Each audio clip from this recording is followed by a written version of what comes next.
দশটা দরবারে অশেষ শুক্রিয়া যে আজকে আরেকটি নতুন টিপস নিয়ে আপনাদের মাঝে হাজির হয়েছি। তো আজকে টিপসটি হয়তো অনেকেই জানেন, যারা কম্পিউটারের সাথে রিলেটেড এবং যারা কম্পিউটারে কাজ করেন।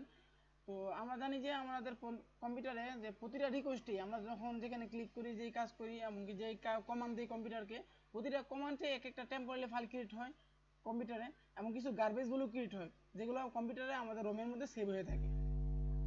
ওকে, তো আমরা যদি এগুলো নিয়মিত ডিলিট না করি অথবা কিছুদিন কাজ করার পর যদি এগুলো ডিলিট না করি, তাহলে দেখা গেছে একটা সময় এগুলোর পরিমাণ অনেক বেশি বেড়ে যায়।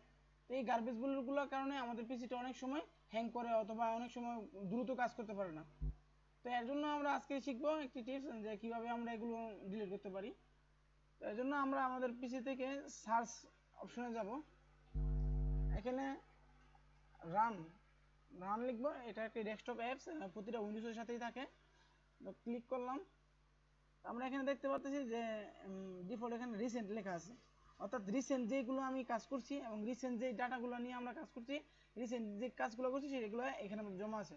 এখানে ওকে দেবো, ওকে দিয়ে আমাদের দেখবো যে এখানে আমরা ওদের অনেক ফাইল জমা আছে।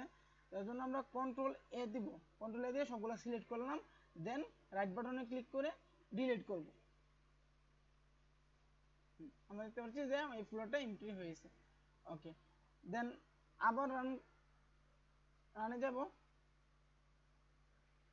Temp TMP temp temp means temporary যে ফাইলগুলো এগুলো এখানে জমা হয়। কন্টিনিউ দিব, দেন কন্ট্রোল এ,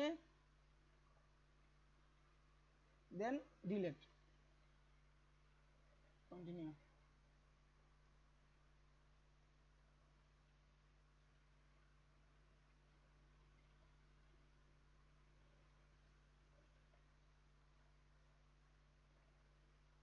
ওকে, আমরা দেখতে পাচ্ছি যে এইটা খালি হয়ে গেছে। ওকে,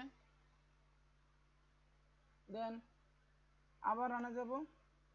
এবার টেম্পোরারির যে টেম্প, এই টেম্পের দুইটা আমরা এই দুইটা মাঝখানে রাখবো, দেন ওকে, দেন কন্ট্রোল এ, আবার আগের মতো ডিলিট। আপনারা দেখতে পাচ্ছেন যে এখানে 1012টি আইটেম আছে। অর্থাৎ এইভাবে আমরা পিসিতে অনেকদিন কাজ করি, অনেক এইরকম গার্বেজগুলো সেভ হয়। তো আমরা এগুলো যদি আমরা ডিলিট না করি, তাহলে আমার একটা সময় আমার পিসিটা অনেক হ্যাং করবে, আমার পিসিটা স্লো কাজ করবে। তার জন্য আমাদের প্রত্যেকের এই জিনিসটা জানা দরকার যে কীভাবে আমার পিসিটাকে আমি ক্লিন রাখবো। এভাবে তো আমরা 4-5 দিন কাজ করার পর অথবা এক সপ্তাহ কাজ করার পর আমরা এইভাবে আমাদের পিসিটাকে ক্লিন রাখবো। যদি আমরা প্রতিদিন করি তাহলে আমার পিসিটা আরও ফাস্ট কাজ করবে আর কি।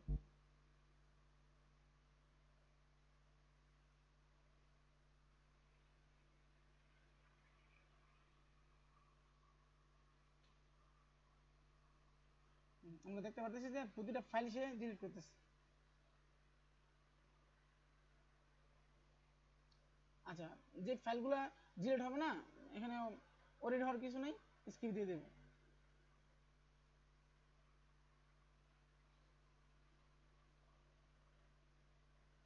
ওকে, এখানে কিছু ফাইল আছে এগুলো ডিলিট হতেছে না, এগুলো প্রতিটা আলাদা আলাদা করে ডিলিট করতে হবে। ওকে, তো আমরা শিখলাম কিভাবে আমাদের পিসি ক্লিন রাখবো। তো আশা করছি আপনারা অবশ্যই ভালো লাগবে। তো আবারও আপনাদের মাঝে আসবো নতুন কিছু নিয়ে। ধন্যবাদ সবাইকে, সবাই ভালো থাকবেন। আল্লাহ হাফেজ।